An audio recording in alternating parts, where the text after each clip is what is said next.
À la une de l'actualité, l'exécution des marchés publics, des études et travaux du secteur de l'eau et de l'assainissement en 2017 n'est pas à un niveau satisfaisant. Et face au gouvernement cet après-midi, les bailleurs de fonds veulent comprendre cette situation. Quel est le taux exact d'exécution? Comment expliquer la situation? On en parle dans cette édition. Elles ne s'étaient pas réunies depuis l'insurrection populaire d'octobre 2014 qui a chassé leur mentor du pouvoir. Les femmes du Congrès pour la démocratie et le progrès CDP se sont retrouvées ce 17 septembre pour leur premier congrès post-insurrection. Elles entendent se battre pour reconquérir le pouvoir d'État. Vous les entendrez dans ce journal. Et dans cette édition, en Tunisie, une loi dite de réconciliation suscite la controverse.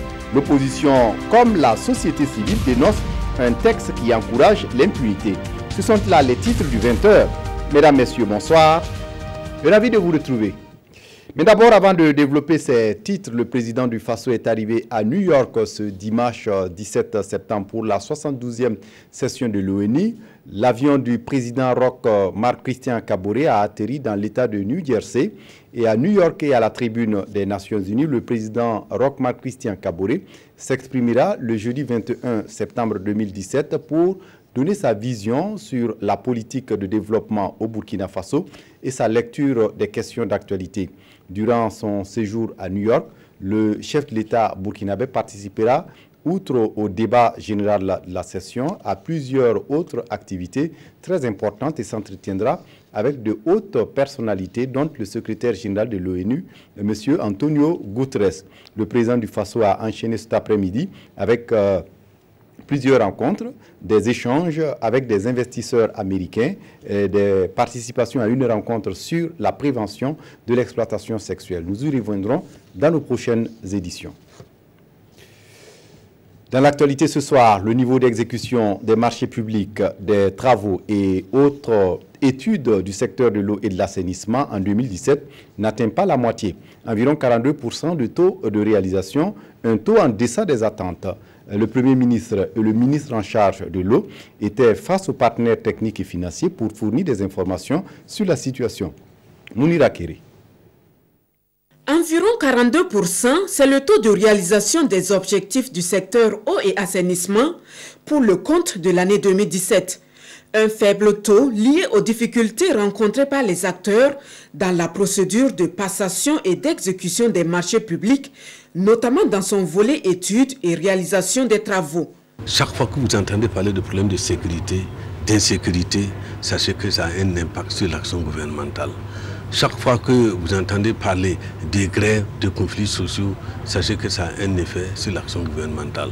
Je crois que c'est les effets cumulés de toutes ces difficultés qui ont fait qu'aujourd'hui, nous n'avons pas un taux d'exécution physique sur le terrain appréciable. Mais si nous avons fait la réunion aujourd'hui, c'est pour justement faire le point et vivre la réalité sur le terrain. 3 mois avant la fin de l'échéance, 3 mois de défis pour le gouvernement de Paul Kabatieba. Mais les objectifs de 2017 doivent être atteints. Les principes sont très clairs, les objectifs sont très clairs. Il nous faut atteindre d'abord 100% de taux de réalisation au minimum. Aussi bien en matière donc de forage, vous savez qu'on a un objectif de 2020 forage pour 2017, qu'également en matière donc de construction d'adduction d'eau potable, mais également de construction de latrines. En 48 heures d'échange, ces acteurs du domaine eau et assainissement vont identifier les obstacles qui entravent la réalisation des travaux du secteur afin que l'objectif zéro corvée d'eau en 2020 soit une réalité. À l'Assemblée nationale, c'est le ministre en charge des relations avec le Parlement qui rend visite au tout nouveau président du Parlement. Rémi Danginou est allé insister sur la vision du gouvernement dans ses rapports avec le Parlement. Le résumé avec Maïmouna Traoré. Le ministre de la Communication, chargé des relations avec le Parlement, est venu renouveler l'engagement du ministère qu'il dirige à travailler en symbiose avec l'Assemblée nationale. Alassane Bala Sakandé, le président de l'Assemblée nationale, a donné des orientations pour dynamiser davantage les relations entre l'exécutif et le législatif. Il s'agit véritablement d'éviter un certain nombre de couacs dans la transmission des dossiers parlementaires, des projets de loi. Il s'agit également de mieux prendre en compte un certain nombre d'aspiration, de transparence, d'organisation du travail et également de redevabilité. Et sur ces éléments-là, je pense que le gouvernement est également prêt à faire de telle sorte que le travail se fasse dans l'intérêt de tous, parce qu'au final, exécutif et législatif, nous n'avons une seule ambition, c'est de satisfaire les conditions de développement des Burkinabés. Le ministre de la Communication a par ailleurs félicité Alassane Bala Sakandé pour son élection à la tête du Parlement. Et après cette rencontre, le président de l'Assemblée nationale a à son tour rendu visite à l'ancien chef de l'État, Jean-Baptiste Ouédraogo. C'était à son domicile, le témoignage de Konsoum Koulibaly et Vincent Tiendrebego. Prise de contact entre le nouveau président de l'Assemblée nationale et l'ancien chef de l'État, Jean-Baptiste Ouédraogo. Quelques semaines après sa prise de fonction, Alassane Bala Sakandé s'est rendu à la résidence du président Jean-Baptiste Ouédraogo, accompagné d'une délégation de parlementaires. Question de prendre langue avec l'ancien chef de l'État et prendre un peu de ses conseils avisés. Le président Jean-Baptiste est un homme pétri d'expérience, donc nous estimons qu'il était utile pour nous en tout cas de passer, dire bonjour et demander à revenir souvent pour bénéficier des conseils et donner aussi ce que nous pensons faire de cette Assemblée sous le mandat restant. S'il a estimé nécessaire de venir à moi, et s'il juge que je puis lui être utile pour exécuter la mission qui lui est dévolue, moi je ne peux que m'en réjouir et je me mets à sa disposition pour l'accompagner du mieux que je pourrai avec les conseils, bien entendu, mais je n'omettrai pas quand même de recentrer de temps en temps si j'estime que ce qui se fait ne va pas dans le sens de ce que moi aussi je pense. Cette sortie du chef du Parlement est probablement la première d'une série de visites à certaines personnalités en attendant la session budgétaire qui doit s'ouvrir les jours à venir. Je vous le disais en titre, elles ne s'étaient pas réunies depuis l'insurrection populaire d'octobre 2014 qui a chassé leur mentor du pouvoir. Les femmes du Congrès pour la démocratie et le progrès, CDP, se sont réunies ce 17 septembre pour leur premier congrès post-insurrection.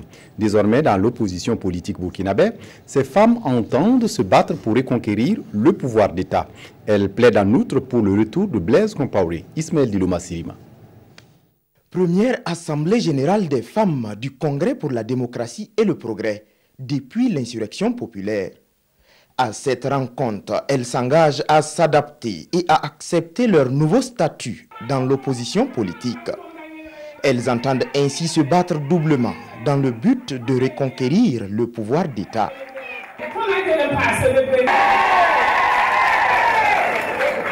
Il était nécessaire, après 2 ans, que les femmes qui sont là, qui sont la force du CDP, qui sont le moteur du CDP, qui sont restées fidèles au CDP, se rencontrent et puis envisagent avec nous tous l'avenir du parti, ce qu'elles peuvent faire pour contribuer au redressement du parti et lui permettre de jouer pleinement son rôle de parti politique sur la scène politique burkinabé.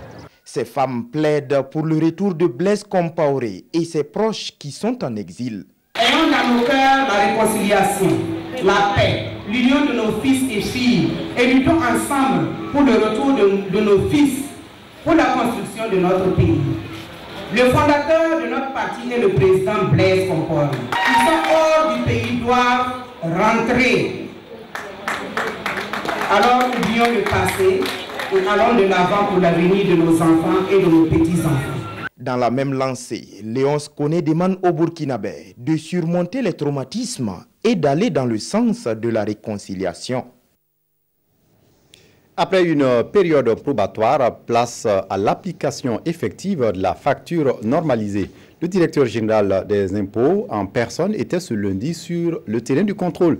Adama Badolo a pu se rendre dans 2 établissements commerciaux de la capitale Ouagadougou. Pour le directeur général, sa direction se frotte les mains quant aux recettes. Moumouni Soubega. Après la formation et la sensibilisation sur l'application de la facture normalisée, l'administration des impôts passe à la vitesse supérieure. Ce 18 septembre, c'est toute la hiérarchie de l'institution qui descend sur le terrain. Il est question de s'assurer de l'application effective de cette facture et c'est cette entreprise de vente de marchandises diverses qui est d'abord ciblée. On applique les stickers depuis le 1er mars, le premier jour de l'application. Ça passe bien, les clients demandent, on est obligé de mettre le sticker, alors tout le monde va suivre. Après vérification à la comptabilité, rien à signaler. La facture est bien normale avec à l'affiche un sticker des impôts. Le deuxième site ciblé est un hôtel. La gérante rassure que les factures normalisées sont appliquées par l'hôtel, mais le directeur général va chercher à vérifier. C'est mon caisse. Où ça? Ici, là. Ok, ici. Ah. Puis quelqu'un ne peut pas racheter. Zaliat, là, oui, Zaliat aussi. D'accord. Surtout pour les hôteliers, souvent, c'est pas simple. Hein? Oui, d'accord. Puisque les autres, là, ils font une facture globale. Pour nous, individuellement. C'est vrai. Et ça aussi. C'est vrai. C'est une somme. C'est la toute première sortie de contrôle de la facture normalisée depuis le lancement le 1er mars 2017. Et déjà, le directeur général des impôts s'est dit satisfait des résultats engrangés en termes de recettes. À la fin août, malgré le contexte en tout cas difficile, en fin août, nos recettes ont augmenté de plus de 50 milliards, exactement 52 milliards par rapport à la même période de l'année dernière. Le niveau de la TVA a augmenté de près de 20%. Nous pensons que la facture normalisée y est pour quelque chose. Lutter contre la fraude et les faux et accroître les recettes fiscales, c'est l'intérêt de l'adoption de la facture normalisée. Le contrôle va se poursuivre sur toute l'étendue du territoire national. Et les jours à venir, Adama Badolo et ses hommes ne comptent pas faire du cadeau aux contrevenants. Des appelés du Service national de développement SND reçoivent une formation en civisme, mais aussi des notions en éco-citoyenneté. Du 11 au 15 septembre dernier, ils étaient réunis donc à Ouagadougou pour cette session. Et juste après la formation, ils pourront être utiles dans les différentes provinces du Burkina. Yolande Lompo. Ces jeunes en blanc, symbole de la pureté, sont nouvellement recrutés par le Service national pour le développement. 1200 au total. Ils bénéficient ici depuis 5 jours d'une formation civique et patriotique. À cette journée de clôture de leurs activités, ils abordent la thématique du terrorisme. Faire une présentation brève et succincte du terrorisme aux jeunes du SND pour qu'ils sachent ce que c'est, parce qu'aujourd'hui beaucoup de choses se disent et il appartient quand même à la jeunesse aussi, dont celle du SND, de voir un peu de quoi il s'agit exactement le terrorisme. Parce qu'aujourd'hui aussi, le Burkina Faso aussi est un pays qui est en proie aussi à ce fléau-là. Donc pour cerner déjà la notion très complexe de ce qu'on appelle le terrorisme. Voilà. Et ensuite, essayer d'identifier les causes. Parce qu'aujourd'hui, l'Afrique est devenue le théâtre par excellence, pour ne pas dire l'Eldorado, de ces activistes terroristes-là en matière de recrutement. Voilà. Donc il s'agissait d'identifier les causes ensemble et de manière participative, d'identifier aussi les moyens et l'apport que la population peut apporter à cette lutte-là. Ces jeunes ont également appris des notions du civisme, de l'éco-citoyenneté, du changement climatique et du développement durable. Des activités menées par le SND, voilà, inculquer des valeurs, former au métier, susciter la participation citoyenne. À l'issue de cette formation, les appelés de la 67e promotion du Service national pour le développement seront affectés dans les différentes provinces où ils mettront en application ce qu'ils ont appris.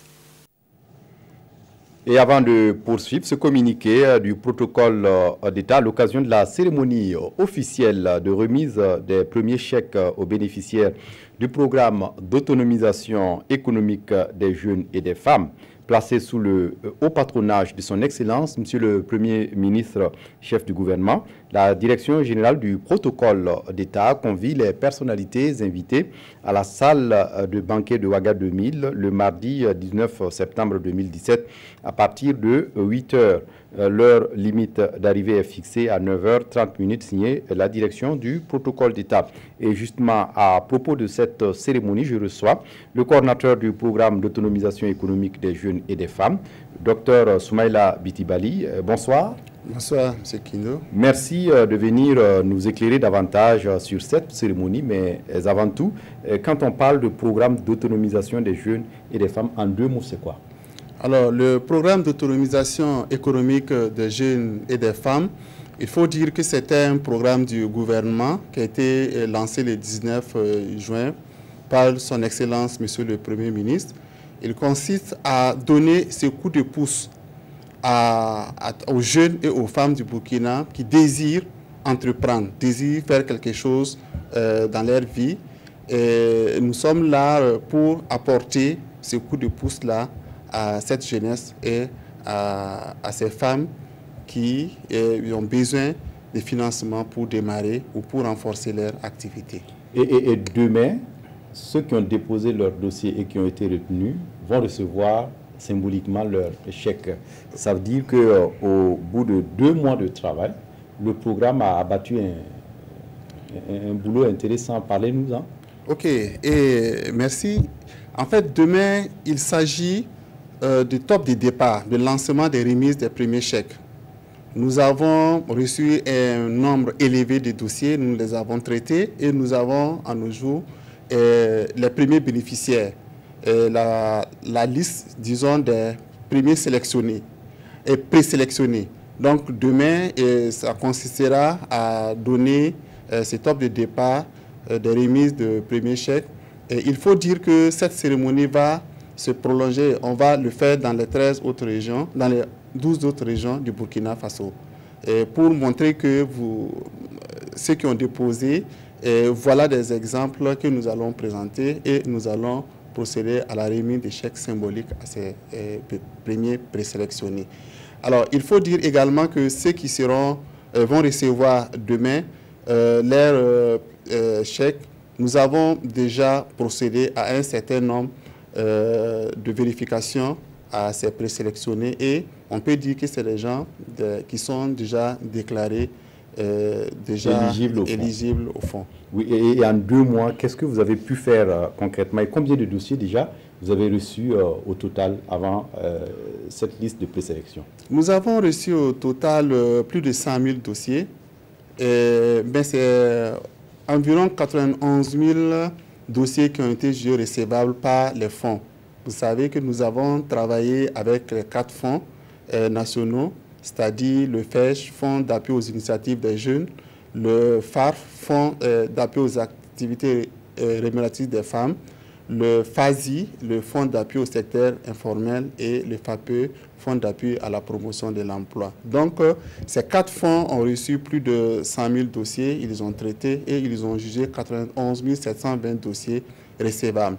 Et ce sont ces 91 720 dossiers qu'on a traités maintenant pour pouvoir dégager une liste des présélectionnés. Et vous avez environ 13 000 demi? Oui, on a eu environ plus de 13 000 présélectionnés. Et c'est avec eux maintenant que la procédure va continuer.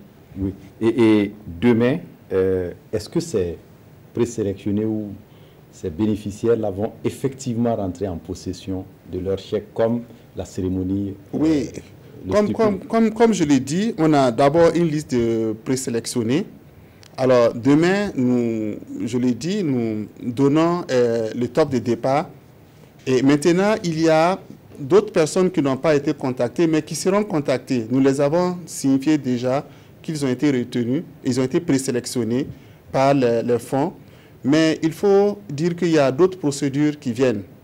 C'est-à-dire que ceux qui vont recevoir les chèques, demain, nous allons considérer quelques personnes seulement qui vont recevoir les chèques pour représenter les bénéficiaires. Mais il y a encore du travail à faire sur les 13 471 présélectionnés que nous avons actuellement. Oui, et le principe, c'est octroyer des fonds sans garantie? Non. Ici, il y a des garanties, mais les conditions sont très souples. Les conditions sont très souples. Nous avons dit au moment des dépôts des dossiers que d'amener ce que vous avez comme garantie.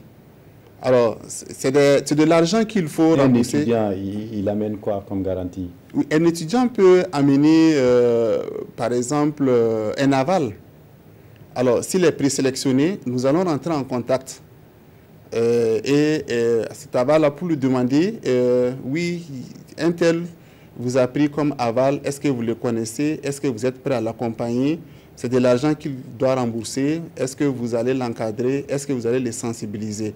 Ça n'a rien à voir avec le travail de suivi que nous allons faire sur le terrain auprès de ces promoteurs-là. Donc, ça veut dire qu'il y a encore du travail à faire. Oui. Okay. On vous recevra certainement les prochaines fois pour reparler davantage de ce programme d'autonomisation des jeunes et des femmes. Un ambitieux programme du quinquennat. Et merci d'être venu pour toutes ces informations. Merci beaucoup.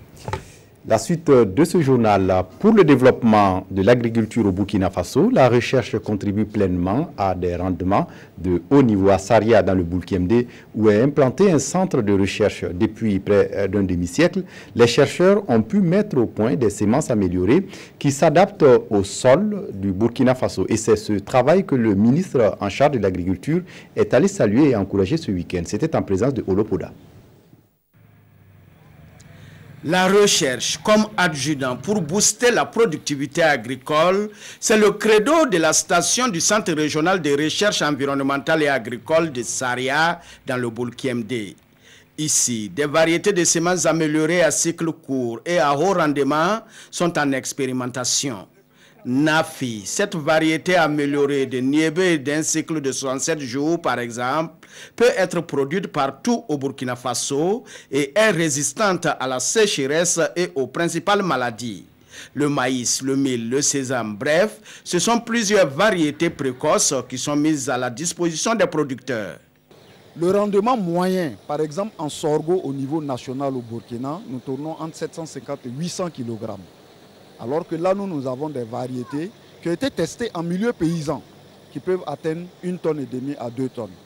Pour un potentiel, ces mêmes variétés ont des potentiels de près de 4 tonnes, 5 tonnes.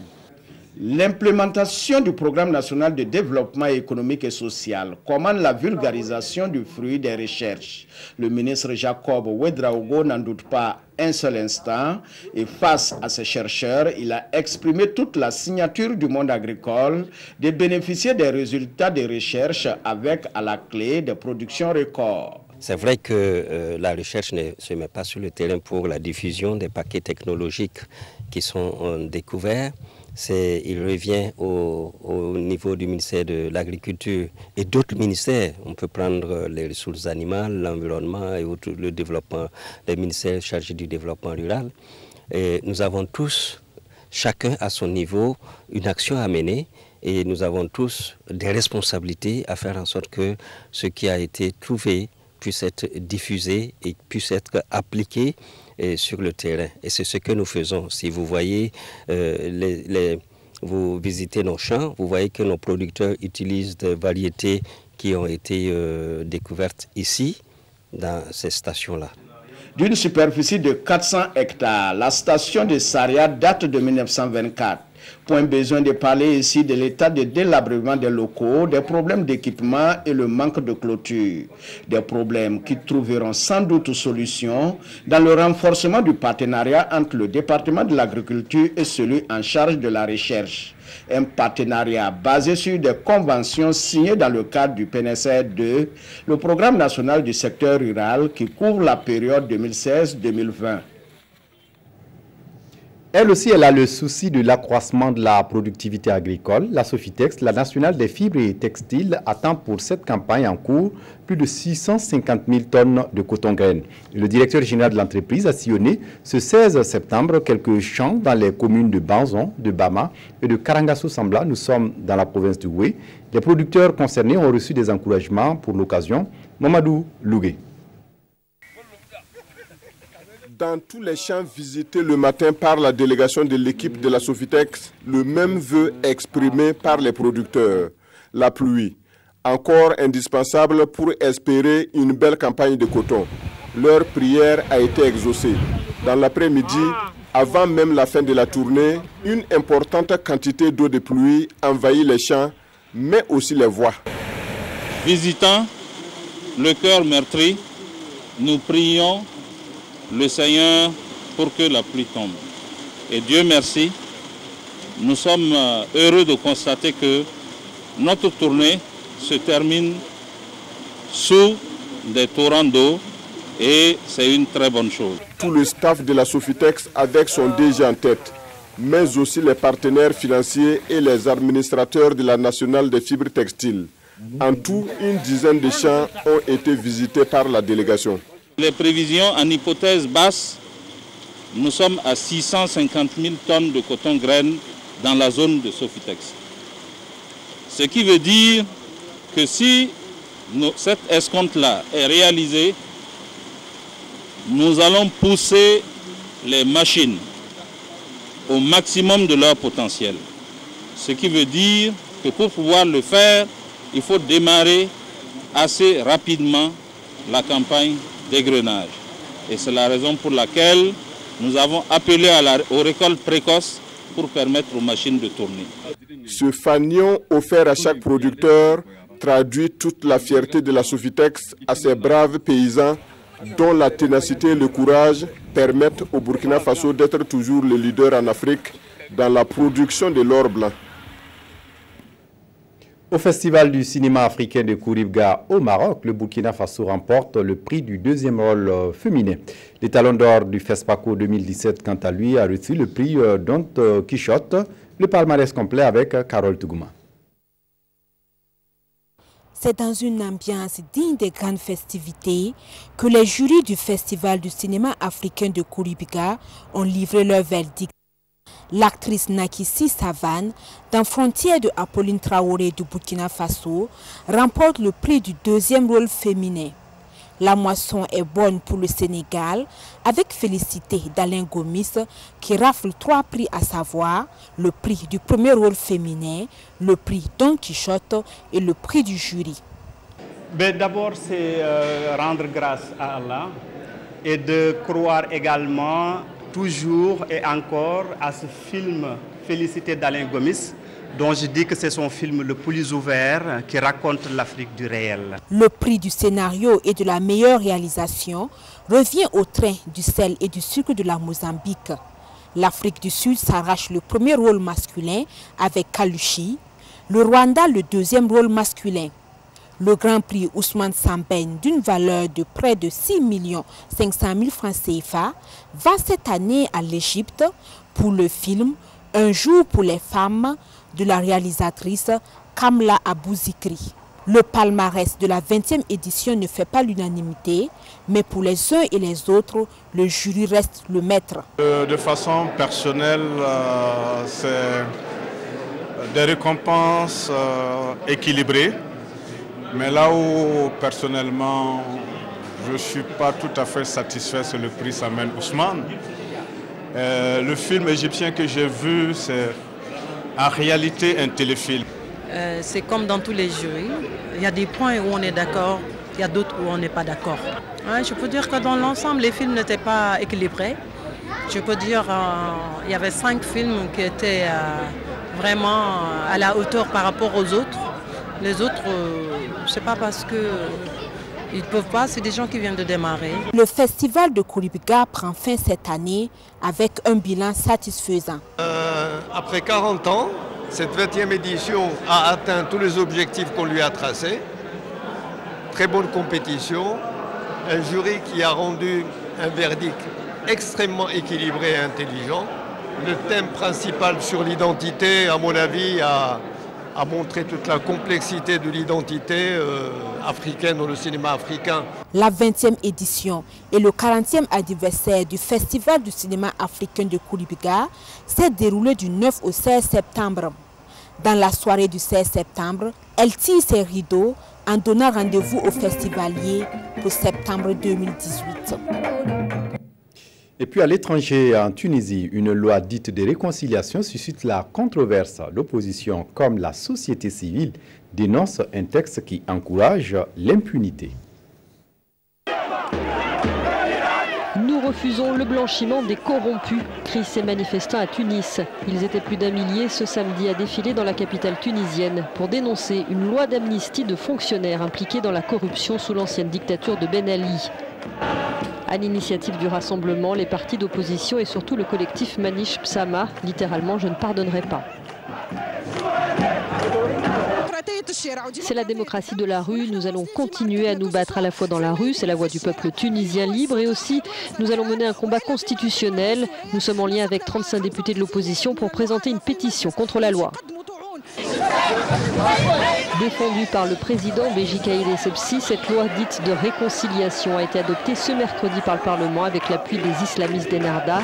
Elle est vivement critiquée par des ONG nationales et internationales.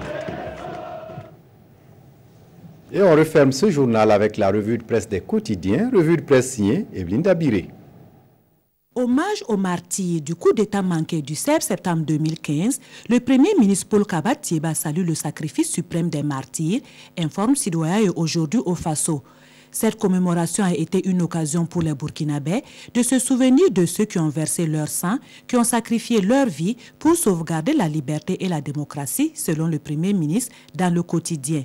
Plusieurs autres manifestations étaient à l'ordre du jour, comme le nettoyage des tombes des victimes, la célébration d'offices religieux et de dépôts de gerbes au monument des morts ou sur les tombes des martyrs dans tout le pays, explique Citoyen et l'Express du Faso. Le pays rappelle qu'au moins 14 personnes ont perdu la vie lors de ce putsch manqué.